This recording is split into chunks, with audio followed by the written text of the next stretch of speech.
तो hello guys, कैसे हैं आप सब। सलाम, आदाब, नमस्कार। आज हम एक नए पॉडकास्ट के साथ आए हुए हैं, जहां पर हमारे साथ एक हाफिज़ ही जुड़े हुए हैं जो हाफिज़ कर चुके हैं और बच्चों को पढ़ाते हैं मदरसे में, और इन्होंने जिम भी स्टार्ट किया है। तो हम इनसे आज बातें करेंगे कुछ चीज़ें जो लोगों को मिसकंसेप्शन हो चुकी है कि मतलब इस्लाम में क्या अलाउड है क्या नहीं, जिम से रिलेटेड। और इनसे जानेंगे कि इनकी डेली रूटीन क्या है, ये जिम के बारे में क्या सोचते हैं, कैसे करते हैं, कैसे डाइट फॉलो करते हैं, वो सब जानने की कोशिश करेंगे। चलिए स्टार्ट करते हैं। तो हाफिज़ जी, आपका स्वागत है इस चीज़ में। तो हम आपसे जानना चाहेंगे कि आप हाफिज़ा कर चुके हैं और लड़कों को पढ़ाते भी हैं, उन सब के बावजूद आपके पास टाइम कैसे है इन सब चीज़ों के लिए। और एक चीज़ मैं आपसे पूछना चाहूँगा, बहुत लोगों ने बोला मेरे से, मतलब मैंने जिम खोला तो कैसे एज ए मुस्लिम हम लोग हैं, तो बोला गया कि इस्लाम में अलाउड नहीं है जिम करना।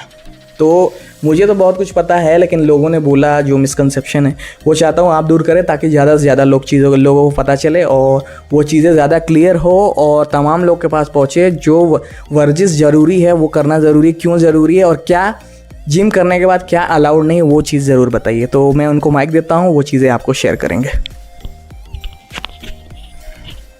हेलो दोस्तों, अस्सलाम वालेकुम। रही बात जिम करने की, तो जिम करने से थोड़ी पर्सनालिटी बनती है, देखने में शरीर अच्छा लगता है। और जिम करने का मतलब ये है कि दूसरे को परेशान ना करें, खुद के लिए बनाएं। खुद को टाइम देना भी बहुत ज़रूरी है। 24 घंटे में अगर आप दूसरों को टाइम दे रहे तो 1 घंटा कम से कम अपने लिए टाइम ज़रूरी है। तो उससे क्या होता है, आप फिट रहेंगे तो आपकी बीमारियाँ बहुत दूर रहेंगी आपसे।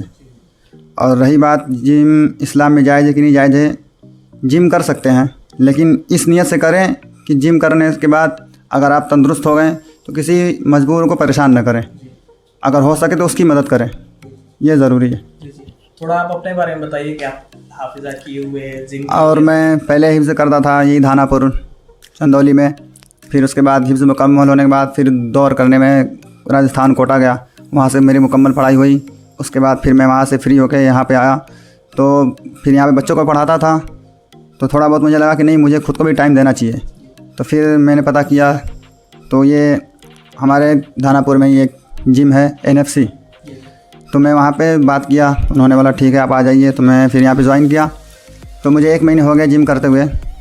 उसके बाद थोड़ी बहुत मुझे भी दिख रही पर्सनालिटी मेरी बनी है थोड़ी बहुत। और मेरा डाइट ये है कि मैं जब जिम करने से पहले आधे घंटे 15 मिनट 20 मिनट पहले मैं 2 केले खा के वहाँ से चल निकलता हूँ मैं, और अपने घर से पैदल आता हूँ। कम से कम 10 मिनट का रास्ता है, मैं वहाँ से पैदल आता हूँ। फिर उसके बाद आने के बाद वर्कआउट, ये वार्म अप करके फिर वर्कआउट करता हूँ। उसके बाद फिर यहाँ से फ्री होने के बाद 1 घंटे 45 मिनट बाद मैं जिम करता हूँ। 45 मिनट 1 घंटे, उससे ज़्यादा नहीं करता। अपनी कैपेसिटी के हिसाब से जिम करता हूँ मैं। उसके बाद फिर मैं घर जाके थोड़ी देर रेस्ट करके फिर 2 अंडे और 2 केले दूध के साथ हिसाब से ले लेता हूँ, ताकि हो भी जाए और नुकसान भी ना हो। उसके बाद फिर अच्छी नींद लेता हूँ। फिर क्योंकि हमें फजर भी पढ़नी पड़ती है सुबह, तो हमें उठना पड़ता है 4:30 बजे नमाज़ होती है, तो हमें 4 बजे उठना पड़ता है। इस वजह से हमें जल्दी उठना पड़ता है, तो जल्दी सोना भी पड़ता है। तो दोस्तों, आपने देखा कि इस्लाम में अलाउड है जिम करना, बस ये अलाउड नहीं है कि आप किसी कमज़ोर पे जुल्म सताएं। ये किसी धर्म में अलाउड नहीं है। ये एक इंसानियत के नाते भी करिए, और एक धर्म की बात छोड़ते हैं, एक इंसानियत के नाते आप किसी कमज़ोर को ना सताएं और शरीर बनाने के बाद उसका फ़ायदा ना उठाएं। मतलब फ़ायदा उठाएं पर गलत चीज़ें ना करें, गलत चीज़ें ना करें, किसी को मारे नहीं, किसी को सताएं नहीं, कमज़ोरों पे हाथ ना उठाएं। तो ये चीज़ मैं आप लोग को इसलिए क्लियर करना चाहता हूँ। काफ़ी दिन से मेरे पास सवाल आ रहे थे ये चीज़ कि इस्लाम में अलाउड है। ये मिसकंसेप्शन पता नहीं कैसे बन जाता है लोगों को, वो क्लियर करना बहुत ज़रूरी है। और जैसा कि बताया इन्होंने, आपको पता है कि ये जिम करने से स्ट्रेस फ्री रहता है। अभी दुनिया में लोगों के पास बहुत टेंशन है, किसी को पैसे की तंगी है, किसी को काम की तंगी है, किसी को परिवार की तंगी है, तो किसी को रिश्तों की तंगी है, कोई ना कोई तंगी है। तो वो चीज़ को ख़त्म करने के लिए अब जब जिम करते हैं तो एक हार्मोन बनता है डोपामाइन।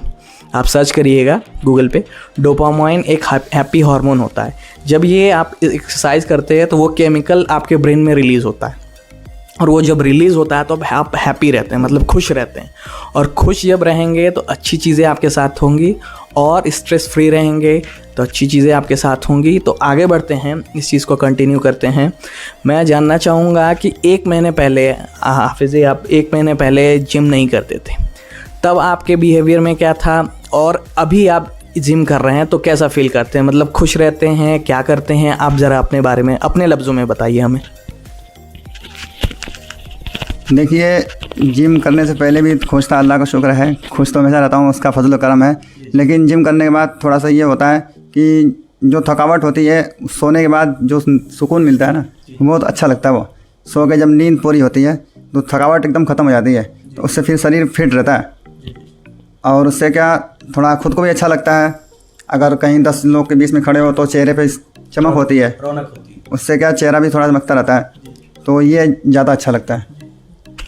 इन्होंने सही बोला कि मतलब आप जिम करेंगे तो आपको थोड़ी सी थकावट होगी और नींद बहुत अच्छी आएगी। और सबसे अच्छी चीज़ ये होती है कि आप जब भी जिम करें, मतलब एक सजेशन है मेरा, मतलब मैं तो उतना नहीं करता हूँ बट मैं पढ़ता हूँ चीज़ों को, तो मैं आपको बताना चाहता हूँ कि जब आप जिम करते हैं तो 2 एक्सरसाइज, मतलब आज आपने एक्सरसाइज की, कल एक्सरसाइज की, उसमें एटलीस्ट 12 घंटा का गैप रखें, क्योंकि बॉडी रिकवरी मांगती है जिम करने के बाद। वो रिकवरी बहुत ज़रूरी है।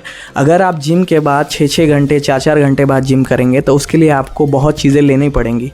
बेहतर करें कि कोशिश करें कि बेहतरीन से बेहतरीन चीज़ खाएं, अच्छी चीज़ें, नेचुरल डाइट लें। अगर नहीं, आपको लगता है कि नहीं नेचुरल डाइट आप फॉलो नहीं कर पा रहे हैं, तो अच्छी चीज़ें हैं, प्रोडक्ट पाउडर्स अवेलेबल है, सप्लीमेंट्स अवेलेबल हैं।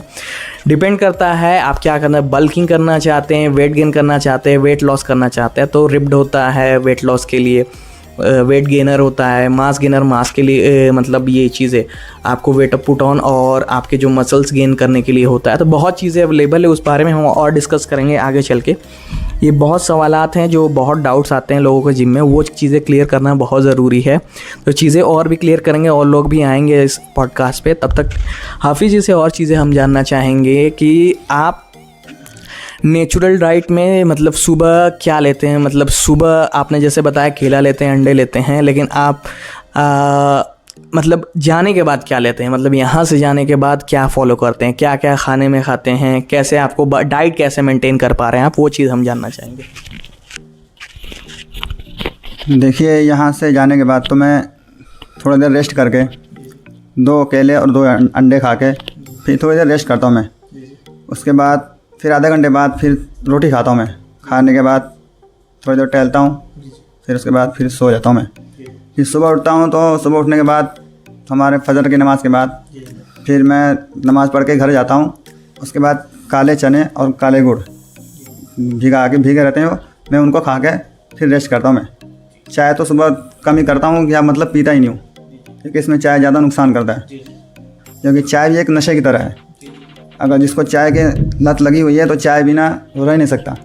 ये इसलिए मैं चाय कम करता हूँ, मैं कम पीता भी कम हूँ, कोशिश भी करता हूँ कि चाय एकदम छोड़ दूँ, क्योंकि जिम के लिए चाय छोड़ना ज़रूरी है, क्योंकि नशे की तरह। और चाय पीने से भूख मर जाती है तो डाइट बेकार हो जाता है, फिर भूख मर जाती है, लोगों को एसिडिटी, उससे फिर जब खाली पेट रहेगा तो फिर नुकसान तो होगा ही। तो हाफिज़ जी आपसे जानना चाहेंगे एक चीज़ कि आप यहाँ पे वेट पुट ऑन करने आए, मतलब वेट बढ़ाने आए हैं, तो उन चीज़ों के लिए आपने जैसे बताया केला लेना चाहिए, अंडा लेना चाहिए, दूध भी लेना चाहिए, अच्छी प्रॉपर नींद लेनी चाहिए, तो इन चीज़ों से आपका वेट बढ़ रहा है या नहीं? वेट तो मेरा बढ़ रहा है, क्योंकि जब मैं शुरू किया था तो मेरा वेट 58 किलो था, तो अब मैं वज़न चेक करता हूँ तो अब 60 किलो है। मतलब 1 महीने में 2 किलो वज़न मेरा बढ़ा है। तो अब इससे अंदाज़ा लगा लिया 3-4 महीने में फिर तो ये चीज़ अच्छी चीज़ है कि नेचुरल डाइट फॉलो कर रहे हैं, प्रॉपर नींद ले रहे हैं और 5 वक्त नमाज भी पढ़ते हैं, कुरान शरीफ की तिलावत भी करते हैं, तो ये चीज़ अच्छी कर रहे हैं। मैं सभी दर्शकों से जो मुस्लिम हैं या जो भी हमारे दर्शक हैं उनसे कहूँगा कि ऊपर वाले को ज़रूर याद करिए, उनको याद करना बहुत ज़रूरी है। आप चाहे जिस धर्म को भी फॉलो करें, लेकिन ऊपर वाले को ज़रूर याद करें और हमेशा याद करें। सिर्फ बुरे वक्त में नहीं याद किया जाता, एक अच्छे वक्त में भी याद करें उन्हें और अच्छे दिनों की कामना करें और हंसते रहें, मुस्कुराते रहें और जीते रहें और ऊपर वाले को याद करते रहें। हम यही पॉडकास्ट ख़त्म करना चाहेंगे क्योंकि हाफिज़ को निकलना है, क्योंकि ईशा का वक्त हो चुका है इस वक्त और इन्हें निकलना भी है। इन्होंने प्रॉपर जिम भी किया है तो थोड़ी थकान भी होगी इनको, तो ये जाएंगे प्रॉपर रेस्ट करेंगे। तब तक आपको मिलेंगे हम लोग अगले एपिसोड में किसी नए मेंबर के साथ जो जिम ज्वाइन किया हुआ है। अगर कोई आना चाहता है तो हमसे रिक्वेस्ट कर सकता है, हमारे नंबर व्हाट्सएप पे कॉल कर सकता है या हमें मैसेज ड्रॉप कर सकता है। We will arrange that setup for that person means उसके लिए हम सेटअप करेंगे चीज़ें और करेंगे और उनके साथ पॉडकास्ट करेंगे। और भी जो सेंसिटिव चीज़ें हैं, जैसे आपका कोई डाउट है, वो कुछ भी है, तो वो हम कवर करेंगे। अगला टॉपिक हमारा मोर ऑफ जिम पे होगा, मतलब कौन सा सप्लीमेंट लेना चाहिए, कौन सा नहीं, ये चीज़ों को कवर करेंगे हम आगे चल के। तब तक के लिए शुक्रिया, शबा खैर, शुभ रात्रि, आराम करिए और अपने माता पिता को खुश रखिए और किसी को परेशान नहीं करिए। धन्यवाद, thank you. Thanks. Love you. Forever.